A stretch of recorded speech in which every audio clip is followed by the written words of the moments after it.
ጤና ይስጥልን ዕለተ እሁድ ላይ እንገኛለን። የአርሰናልን ጉዳዮች በኢትዮ አርሰናል ቻናል ላይ ልታደምጡ ነው። በርከት ያሉ አዳዲስ ያልተሰሙ ጉዳዮችን እየነገርናችሁ እንቆያለን። ዝውውሮች ላይ ትኩረት አድርገን የምናነሳቸው ነጥቦች አሉ። የሳንድሮ ቶናሊ ጉዳይ ምን አዲስ ነገር አለ? ከዛ ውጪ ደግሞ ራፋኤል ሊያውን በተመለከተ አርሰናል ከፓሪስ ሰን ዠርመን ሊያስፈርመው ስለተቃረበው አንድ ተጫዋችም እናነሳለን። ግሪካዊው የመስመር አጥቂ ክርስቶስን በተመለከተም አዳዲስ የወጡ ጉዳዮች አሉ። በርከት ያሉ የዝውውር ዜናዎችን ይዘናል። ሁለት ታዳጊ ተጫዋቾችን ከቶትናም ሆትስፐርና አንደኛው ደግሞ ከዛው ከእንግሊዝ አካዳሚ የሚመጣ ነው ተብሏል። እነዚህ ሁለት ተጫዋቾች አርሰናል ለማስፈረም በጣም ያለቀላቸው የተቃረቡ ጉዳዮች ናቸው። ሞርጋን ሮጀርስ ብቻ ሳይሆን ሞርጋን ጊብስ ዋይትም ጭምር በአርሰናል ይፈልጋል። የጋብሪኤል ማርቴሊ የሊያንድሮ ትሮሳርድ የመልቀቅ ጉዳይም ምን አዲስ ነገር አለ? ተጫዋቾቹ የሰጡት አስተያየት አለ። ከፓሪዝ አባላጋንም በተመለከተ የሚነሱ ሀሳቦች አሉ። በስፋት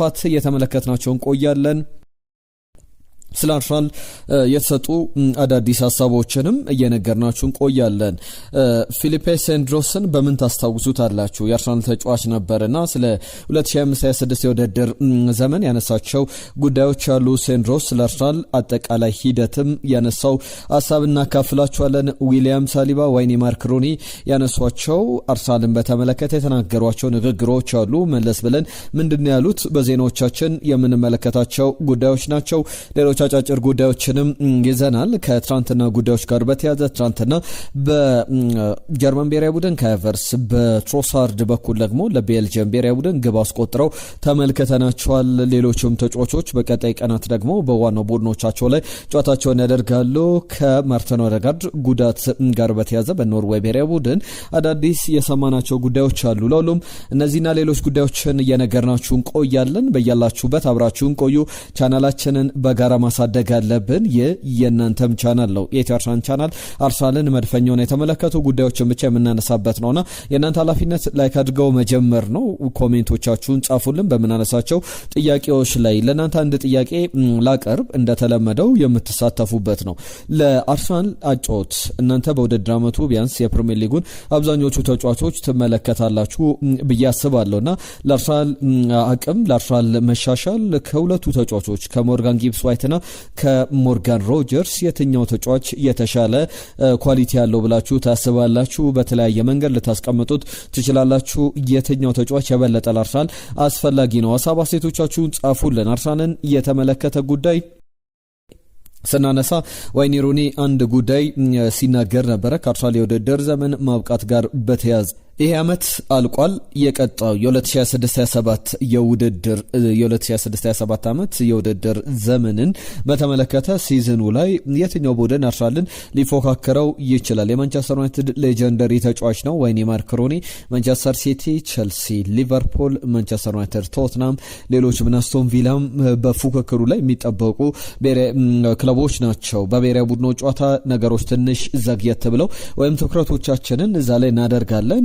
ከብሔራዊ ቡድን ከዓለም ዋንጫ ጨዋታ በኋላ ደግሞ የሚደረጉ ዝግጅቶች የቅድመ ውድድርም በጣም የተገደበ የቅድመ ውድድር ዘመን ክለቦች ይኖራቸዋልና በሚቀጥለው ውድድር ዘመን የትኛው ቡድን አርሰናልን ይፎካከራል በሚል ዋይኒ ማርክ ሩኒ የተነሳለ ጥያቄ ነበርና የትኛው ቡድን ምንም አይነት ተጫዋች ይግዛ ከአሁን ሰትል ካደረገው በሚገርም ስኳድ ከተገነባው ቡድን ጋር ከአርሰናል ጋር በሚቀጥለው ውድድር ዘመን መፎካከር አይችሉም ብሎ ያስባል ዋይኒ ማርክ ሩኒ። ያ ማለት በሚቀጥለው ውድድር ዘመንም አርሰናል ዋንጫውን ያሸንፋል ብሎ ቅድሚያ ግምቱን ገና ከወዲሁ አስቀምጧል።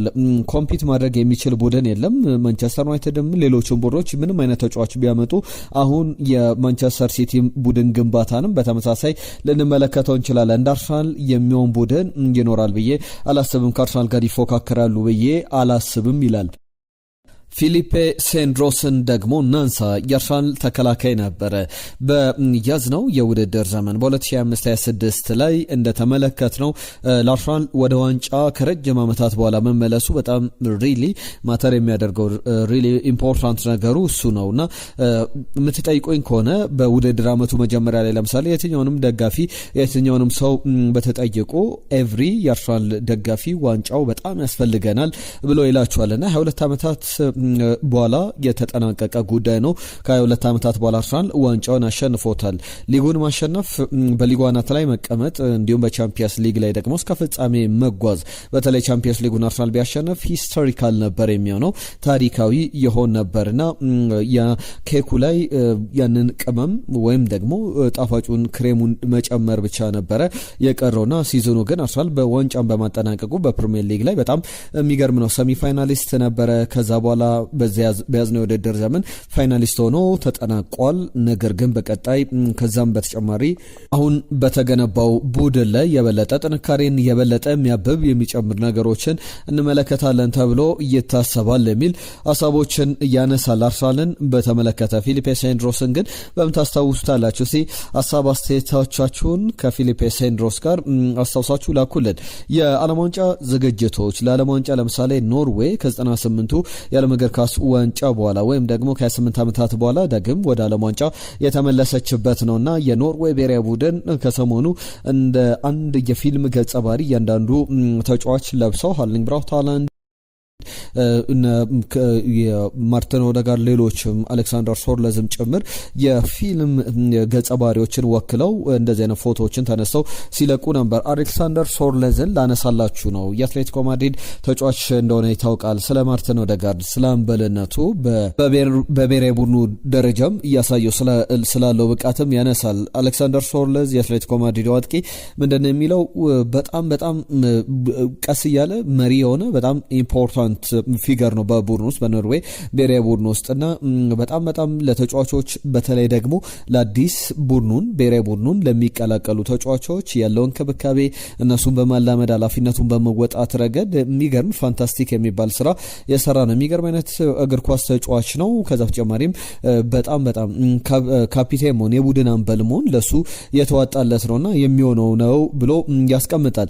ከጁሪን ቲምበር ጋር በተያያዘ ትናንትና ስናነሳቸው የነበሩ ነገሮች አሉ። ባካሪ ሳኛ ለምሳሌ በእንግሊዝ ከተመለከትናቸው በአውሮፓ ምርጡ ተጫዋች በሲዝን ደረጃ ያሳለፈው ተጫዋች እኔ ምረጥ ብትሉ ጁሪን ቲምበር ነው ብሎ ሀሳብ ሲሰጥ ነበር። ቨርጅል ቫን ዳይክ ደግሞ በፕሪሚየር ሊግ ላይ ምርጡ ሆላንዳዊ ተጫዋች ማን ነው ተብሎ ተጠይቆ ነበረ። ያለ ጥርጥር አንድ ስም ነበር ያነሳው፣ ጁሪን ቲምበር በፕሪሚየር ሊጉ ላይ ምርጡ ተጫዋች እሱ ነው በሚል ያስቀመጣቸው ነገሮች አሉ። ለሁሉም እነዚህ ጉዳዮች ይነሳሉ። ዊሊያም ሳሊባ አንድ ጉዳይ ሲያነሳ ተመልክቻለሁ።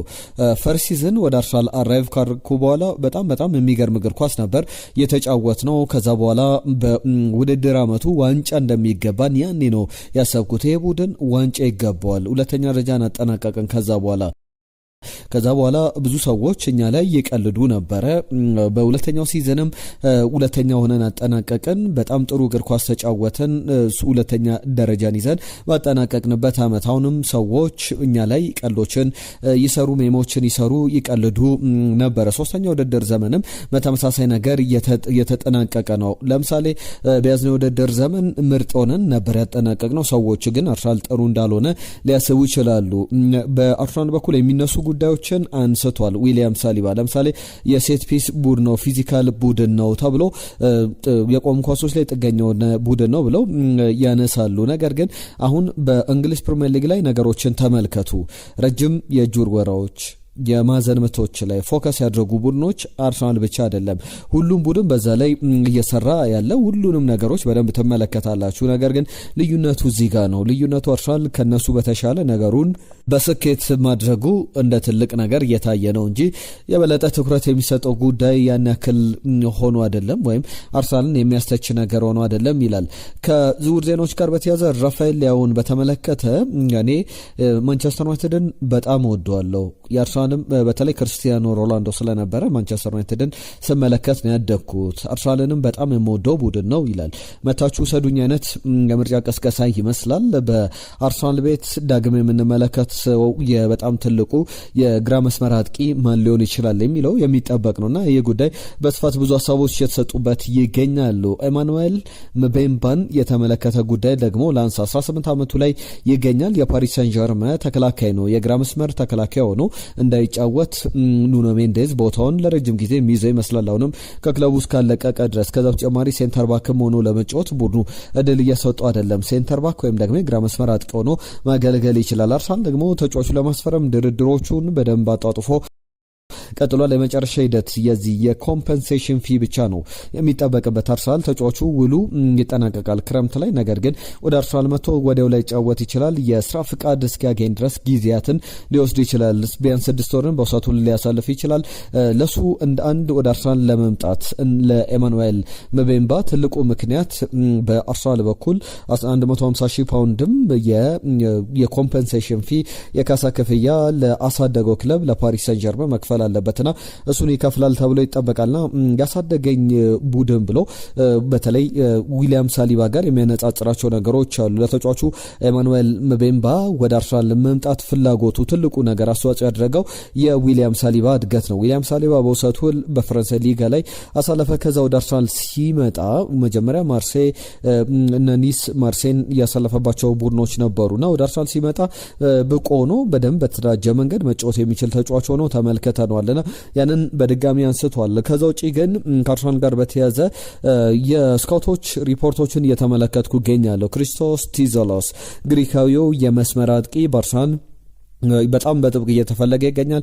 በቻምፒየንስ ሊግ እግር ኳስ ላይ የሚጫወት ቡድን መቀላቀል ይፈልጋል። ክለብ ብሩገ ደግሞ በተለይ አሁን ባለው የቻምፒየንስ ሊግ ተሳታፊዎች ቁጥር ምክንያት ከተጨማሪ በቀጣይ ዓመትም ብዙ ክለቦች ተጫዋቹን ይፈልጉታልና እሱ ግን ወደ አርሰናል መሄድ ምርጫው እንደሆነ የሚያሳዩ ዘገባዎችን እየተመለከተን እንገኛለን። ግሪካዊው ክሪስቶስን በተመለከተ ሌሎችም የፕሪሚየር ሊግ ክለቦች አይናቸውን የጣሉበት ተጫዋች እንደሆነ የሚያሳዩ ዘገባዎች አሉ። ጋብሪኤል ማርሴሊን የተመለከተ ጉዳይ እዚህ ላይ ላንሳላችሁ። በባየርን ሊስት ውስጥ ለረጅም ዓመታት ነበር። እንዲሁ የባየርን የውስጥ አዋቂ ምንጮች እንደሚያሳዩት ከሆነ ቶማስ ቱዌል በባየር ሙኒክ እያሉ እንኳን ጋብሪኤል ማርሴሊን ወደ ባየር ሙኒክ ወደ ባቫሪያ ለማምጣት ሙከራዎች ነበሩ፣ ነገር ግን አልተሳካም። ከዛ በኋላ የተለያዩ ነገሮችን ሲሞክር ነበረ ባየር ሙኒክ በተጫዋቹ በኩል ሌሎችንም ተጫዋቾች ለማምጣትና በባየርን እግር ኳስ ክለብ ውስጥ ያሉ ሰዎች በሙሉ የአርሰናልን ተጫዋች ጋብሪኤል ማርሴሊ ምን ያክል እንደሚፈለግ ያውቁታል። ነገር ግን ባየርን ተጫዋቹ የፈርስት ቲም ወይም ደግሞ የመጀመሪያ የዋናው ቡድን ተጫዋች ይሆናል አይሆንም ወይ የሚለው በጣም ትልቁ ጥያቄ ነው። ተጫዋቹ ለስኳድ ተጫዋችነት ይሄዳሉ ወደ ባየር ሙኒክ የሚለው ትልቁ ጥያቄ ነው። ኤፍሲ ባየርን የሚባል አንድ የትዊተር ገጽ አለና እዛ ላይ የባየር ሙኒክን መረጃዎች በደንብ ማግኘት ይቻላልና በዛ ላይ ከዚህ በፊት ቶማስ ቱዌልም እያሉ ይፈልጉት ነበረ፣ በተለያዩ የባየር አሰልጣኞች ጭምር የሚፈለግ ነበረ። ከዛ በኋላ 45 ሚሊዮን ዩሮ ወይም ደግሞ 38.9 ሚሊዮን ፓውንድ ለተጫዋቹ ባየርን የገመተው ክፍያ ነው። አርሰናል ግን በጣም ከዛም ከፍ ያለ ክፍያ የሚፈልግበት አይነት ተጫዋች ነው። በዚህም የሉዊስ ዲያዝ ወይም ደግሞ የማይክል ኦሊሴ ተጠባባቂ ሆኖ መቀጠልም የሚፈልግ አይመስልምና በባየር ሙኒክ በኩል የተጫዋቹ ፍላጎት እስከ 60 ሚሊዮን ዩሮ እንዲከፈለው ነው። በጣም ልዩነታቸው ሰፊ ነው የሚሉ ዘገባዎችን እየተመለከተን እንገኛለን። የሞርጋን ሮጀርስ ጉዳይ አሁን በአርሰናል ብቻ የሚፈልግ ተጫዋች አይደለም። ሰሞኑን አዳዲስ ጉዳዮች የሌሉበት ምንም አይነት ዲቨሎፕመንት ያልተመለከትንበት ጉዳይ ነው። ሞርጋን ሮጀርስን በተመለከተ የ23 ዓመቱ ፕሌይሜከርን በተመለከተ 14 ግቦችን አስቆጥሯል። 12 ለግብ የሆኑ ኳሶችን አቀብሏል በሁሉም ውድድሮች ላይ። በዚህ በቻምፒየንስ ሊግ ላይ በ2026/27 የውድድር ዘመን ላይ አስቶን ቪላን ስንመለከተው አስቶን ቪላ ተጫዋቹን ማቆየት ይፈልጋል። የአውሮፓ ሊግ ፍጻሜ ላይ ጭምር ግብ ያስቆጠረ በማንቸስተር ሲቲም የሚፈልግ አሁን ደግሞ ባየር ሙኒክም በተጫዋቹ ላይ ፍላጎት አሳይቷል። ሌላኛው ከአርሰናል ጋር በተያያዘ የሞርጋን ጊብስ ዋይት ጉዳይ እየተነሳ ይገኛል። በሲቲ ግራውንድ ያለውን ጊዜ በአጭሩ የሚገታ ይመስላል። እንደ ዘሰን ዘገባ ከሆነ አርሰናል አይደንቲፋይ ካደረጋቸው ተጫዋቾች የሞርጋን ሮጀርስ ተተኪ አድርጎ እያሰበው ይገኛል። ሞርጋን ጊብስ ዋይት አዲሱ የአርሰናል ተጫዋች ሊሆን የሚችልበት እድል አለ ወይ የሚለውን አርሰናል ፍላጎቶቹን ሪጅስተር አድርጓል የሚሉ ዘገባዎችን ተመልክተናል። ቢያንስ ሞርጋን ሮጀርስን ወይም ደግሞ ሞርጋን ጊብስ ዋይትን ከሁለቱ አንዳቸው ወደ አርሰናል መጥተው ልንመለከታቸው እንችላለን የሚለውን ዘገባ በደንብ ተመልክተናል። የፓሪስ ሰን ጀርመን ተጫዋችን ቅድም ሳነሳላችሁ ነበር ኤማኑኤል ምቤምባን። ነገር ግን ሌሎች ሁለት ወጣት ተጫዋቾች ኑኔ ሜንዴዝን ተከትሎ እሱ ብዙ እድል የሚሰጠው አይደለምና እነዚህ ሁለት ወጣት ተጫዋቾች እነማን ናቸው፣ በአርሰናል ቤት የመምጣት ምን ያክል እድል አላቸው የሚለውን ላንሳላችሁ እነዚህ ሁለት ተጫዋቾች አንደኛው በጥሩ ደረጃ እየተጫወተ ያለ የቶትናም ተጫዋች የቶትናም አካዳሚ ውጤት ነው። ኤላጃ አብሶን ይባላል። ኤላጃ አብሶን በቶትናም ያለ ነገር ግን በአርሰናል ቤት የሚፈልግ ወደ አርሰናል ለመምጣት በጣም የተቃረበ አካዳሚ ተጫዋች ነው። ሳም የተባለም ሌላ የእንግሊዝ ወጣት ቡድን ስብስብ ውስጥ ያለ ተጫዋች አለና እነዚህ ሁለት ተጫዋቾች አርሰናል ለማስፈረም ፍላጎት አለው። ለጋዜጣ ዴሎ ስፖርት የሳንድሮ ቶናሊን ጉዳይ በተመለከተ 115 ሚሊዮን ዩሮ ለተጫዋቹ ለዚህ ለሳንድሮ ቶናሊ የውል ማፍረሻው ነውና ኒውካስል ዩናይትድም የሚጠብቀው ክፍያ ያንን ይመስላል ተብሏል። ነገር ግን እናንተ ምን ታስባላችሁ? ለሳንድሮ ቶናሊ አርሰናል 115 ሚሊዮን ፓውንድ መክፈል አለበት ወይስ ደግሞ ሌሎች አማካዮች ላይ እነ ማቴዎስ ፈርናንዴዝ ላይ ትኩረት ማድረግ አለበት የሚለው በትልቅ ደረጃ እየተጠቀሰ ይገኛል። ከማቴዎስ ፈርናንዴዝ ጋር በተያዘ በእንግሊዝ ፕሪሚየር ሊግ ካሉ ክለቦች መካከል በአርሰናል፣ በቸልሲ፣ በማንቸስተር ዩናይትድ በብዙ ክለቦች ይፈልጋል። ሊቨርፑልም አሁን ፍለጋው ላይ ገብቷልና ከተጫዋቹ ጋር በተያዘ ማቴዎስ ፈርናንዴዝ በጣም ጥሩ አቅም ያለው ተጫዋች ነው። ነገር ግን እንደ ኮት ኦፍ ሳይድ ዘገባ ከሆነ አርሰናልም ፍላጎቶች አሉት። ዌስትሃም 80 ሚሊዮን ዩሮ ብሎ እያስቀመጠ ነው። ሚሊዮን ዩሮ ሲሆን የዋጋው ክፍያ ቢያንስ ከ75 ሚሊዮን ፓውንድ ድረስ ዝቅ ሊል ይችላል። ማቴዎስ ፈርናንዴዝን በተመለከተ ያሉ ፍላጎት በአንድ እንዴት ሊቀዛቀስ ቻለ የሚለው በጣም ትልቁ ጥያቄ ይመስላል። ሌሎችም ጉዳዮችን ያነሳን እንቀጥላለን። ከኬፓ አሪዛባላጋ ጋር በተያዘ በአርሰናል ይቆያል አይቆይም እየተባለ ጥያቄዎች ሲነሱ ነበረ። ወደ ኢንተር ሚላን ወይም ትክክለኛ ጥያቄ የሚያቀርብለት ክለብ ካለ እሄዳለሁ ማለቱን ስንሰማ ነበርና ከኬፓ አሪዛባላጋ ጋር በተያዘ ግን አሁን እየወጡ ያሉ መረጃዎች እሱም እንደሰጣቸው አስተያየቶች በአርሰናል ደስተኛ ነኝ፣ በጣም ኮምፎርታብል ነኝ፣ ባለኝ ሚናም በጣም ደስተኛ ነኝ ብሏልና አሁን ለአርሰናል እየተጫወኩ ቀጥላለሁ የሚል አይነት ጭምጭምታ ያለው ሀሳቡን አካፍሏል። ኬፓ አሪዛባላጋ የአርሰናል ግብ ጠባቂ ሆኖ ይቀጥላል። ከሊያንድሮ ትሮሳርድ ጋርም በተያያዘ በተመሳሳይ የሚነሱ ሀሳቦች አሉ። ትሮሳርድ አሁንም የአርሰናል ተጫዋች ነኝ፣ በክረምቱ ደግሞ ምን እንደሚፈጠር በጋ ላይ የክረምቱ መዘጋት በኋላ ምን እንደሚፈጠር በደንብ እንመለከታለን የሚል ሀሳቡን ሲያካፍል ነበረ። በቀጣይ ጊዜያት ላይ ደግሞ የሚነሱ ዝርዝር ጉዳዮችን በዝውውር ሀሳቦች ላይ ይዘን እንመጣለን። ትናንትና የእናንተ መልእክቶች በስፋት መጥተውልናል። በአርሰን ቬንገር ዘመን የነበረ አሁንም ግን በአርሰናል ስኳድ ውስጥ ያለ ተጫዋች ማን ነው ብዬ ጠይቄያችሁ ነበር። አንደኛው መልስ የሞሐመድ ነው፣ አሌክስ ቻምበርሌን ብሏል። አይደለም፣ ዩሱፍ አህመድ ፋብሪጋስ ወደ አርሰናል ስኳድ ከሚመጡት መካከል ሊሆን ይችላል ብዬ ገምታለሁ ብሏል። በእምነት ጥበቡ ለኔ ራሽፈርድ ጭራሽ መፈረም የለበትም ብላናለች። አቡበከር የጻፈልን መልእክት አለ። ኤዲ ኒኬቲያ የአርሰን ቬንገር ጊዜ የነበረ ተጫዋች ነው ብሏል። በአርሰን ቬንገር ጊዜ ነበር፣ ነገር ግን አሁን ባለው ስኳድ ውስጥ የለም። ትክክለኛ መልስ አይደለም። ቻምበርሌን አይደለም። አይናለም የጻፈችልን መልእክት ነው። ኩማ ዋቅጅራ ኔልሰን ብሎ በትክክል መልሶታል። ሬስ ኔልሰን በያዝነው ውድድር ዘመን በውሰት ነው ያሳልፈው። በሚቀጥለው ውድድር ዘመን ግን ክለቡን በይፋ ይለቃል ተብሎ ይጠበቃል። ፔር ሜርሳከር ያለን አድማጫችን አለ። ሮቤል ማና ነው እንዲሁም ደግሞ ጌች ኔልሰን ብሎ ምላሹ ልኮልናል። አየነው ሙላለም ሰላም ምርጦች እንዴት ናችሁ? የአርሰናል የዝውውር ፖሊሲ በጣም እያስጠላ ነው። በየቀኑ የተለያዩ አዳዲስ ተጫዋቾችን የምንሰማውና ቶሎ ወደ ፍጥነት ወደ ዝውውር ቢገባ አርሰናል ጥሩ ነው ብሎናል። ቶፊቅ ያኬሬ ሰላም ቤተሰቦች፣ አሁን ያለው ሚኬል አርቴታ ነውና ያንን ምላሽ ሰጥቶልናል። ትክክል አይደለም፣ ሚኬል አርቴታ አይደለም።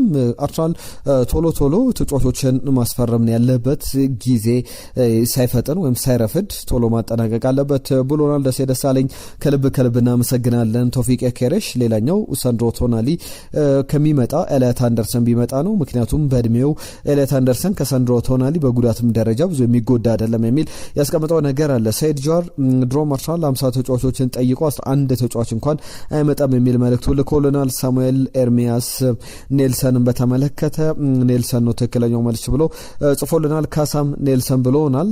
አቤል እየጻፈልን መልእክት አለ። አቤላ የአርቴታ ነው በዚህ ቡድን ውስጥም በአርሰን ቬንገር ቡድን ውስጥም ያለ ብሎናል። ሮቦልዲንግ ብሎ የመለሰም ሰው አለ። ዘሪሁን አበበ የሮቦልዲንግ ብሎ መልሶልናል። በትክክል አልተመለሰም። አለም ሌላኛዋ መላሻችን ነው። ሬስ ኔልሰን ብላ መልሳለች። ወደ ኢትዮ አርሰናል አዘጋጆች የእግር ኳስ ደጋፊዎች እንዴት ናችሁ ውዶች? ሰላም ለእናንተ ይሁን። አርሰናል ዲሲ ክቫራትስኬሊያን እንዲሁም ደግሞ ቭላሆቪችን በተለይ ዱሳን ቭላሆቪችን በነጻ ዝውውር ቢያስፈርም ምርጥ ፈራሚ ይሆናል የሚል ነገሮችን አንስቷል። አርሲ ላይ በገዛ በገዛ ሀገራቸው በገዛ ቤተክርስቲያናቸው በግፍ ለታረዱት ድምጽ ሁኑን ብሏል። ዘራይ ክብሮም ካልጋሪ ካናዳ የጻፈልን መልእክት ነው። ከልብ እናመሰግናለን። ያው መልእክትን አድረሰናል። አላዛር ሙልጌታ አርሰናል ግን በመልማዮች በኩል አሪፍ ስራ እየሰራ ጥሩ ተጫዋቾችን ከመለመለ ያለ ነገር ነው። ግን የመለመላቸውን ከማስፈረም ይልቅ ለሌሎች ክለቦች ለጨረታ እያቀረበ ያለ ቡድን እየሆነ መጥቷል። ወደ ማድሪድ ወደ ማስፈረምም ቢገባ ጥሩ ነው ብሎናል። አዲሱ የጻፈልን መልእክት አለ። ሬስ ኔልሰን ብሎ ሚካኤል ራሽፈርድ ለአርሰናል አይመጥንም፣ ያበቃለት ተጫዋች ነው። በመጀመሪያ ዲሲፕሊን የለውም፣ የራሽፈርድ ዘመን አብቅቶለታል ብሎናል። ደስታ የጻፈችልን መልእክት አለ። ከልብ እናመሰግናለን። አህመድ ከጅቡቲ ሰላም ቤተሰቦች እንዴት ናችሁ? ለአርሰናል ቶናሊ ሞርጋን ሮጀርስ ካስፈረመ በቂ ነው ብዬ አስባለሁ። ሌላ ዋንጫን ለመኮንኮም በውስጥ የበለጠ ያማሩ ነገሮች ዝውውሮች ይኖራሉ። ፋብሪጋስ የሆነ ለበተለይ ኤታን ኖናይርን በተመለከተ ወደ ኮሞ ቤድ ለፋብሪጋስ ምዛ ስላለ እኛው ሰው ስለሆነ ጥሩ ነው ብሎናል። የሱፍ የጻፈልን መልእክት አለ። ማርሴሊ ብሎ በትክክል አልተመለሰም። ሰይፈዲን አሊ ኔልሰን ነው ብሎናል። መረሳት መቼ ማረሳትም ያቺን ጎል ሳውዛምተን ላይ ያስቆጠረውን የሚል መልእክቱን ልኮልናል። ኤፍሬም የሱፍ የጻፈልን መልእክት አለ። ኔልሰን ብሎ ከዛ በተጨማሪ በረሃ ንጉሴ አርቴታ ብሎ ይጽፎልናል። ከዛ ውጪ አሚኖ ዘገነርስ ከበርበሬ በረንዳ ከረዩ ኔልሰን ይመስለኛል ትክክለኛው ስም። ከአትሌቲኮ ማድሪድ ጁሊያን አልቫሬዝን ከኒውካስል ዩናይትድ ቶናሊን አርሰናል ቢያስፈርም ሌላ ዝውውርም አልፈልግም ብሎናል። ቴዲ ሬስ ኔልሰን ብሎ በትክክል መልሶልናል። ሰላም ለሁሉም ቤተሰብ። በዘንድሮ ግን አሰልቺ የዝውውር ዜና የሚበዛ ይመስለኛል። ቤርታ ግን ስላለን በአርሰናል በኩል ጥሩ ነገሮችን እንሰማለን ብለን እንጠብቃለን ብሎናል። ቴዲ ሬስ ኔልሰን ብሏል። ካሳው ዊልሼር እንዲሁም ደግሞ አቤል የጻፈልን መልእክት ደግሞ ሬስ ኔልሰንን የተመለከተ ነው። ለሁሉም እነዚህን ጉዳዮች በስፋት አነሳን። በዝውውር ጉዳዮች አዳዲስ የወጡ መረጃዎችን ለእናንተ ከቨር አድርገን አንስተናል። ነገ በአዳዲስ ጉዳዮች እንመለሳለን። የዛሬን እዚህ ላይ ያበቃን። ጤና ይስጥልን።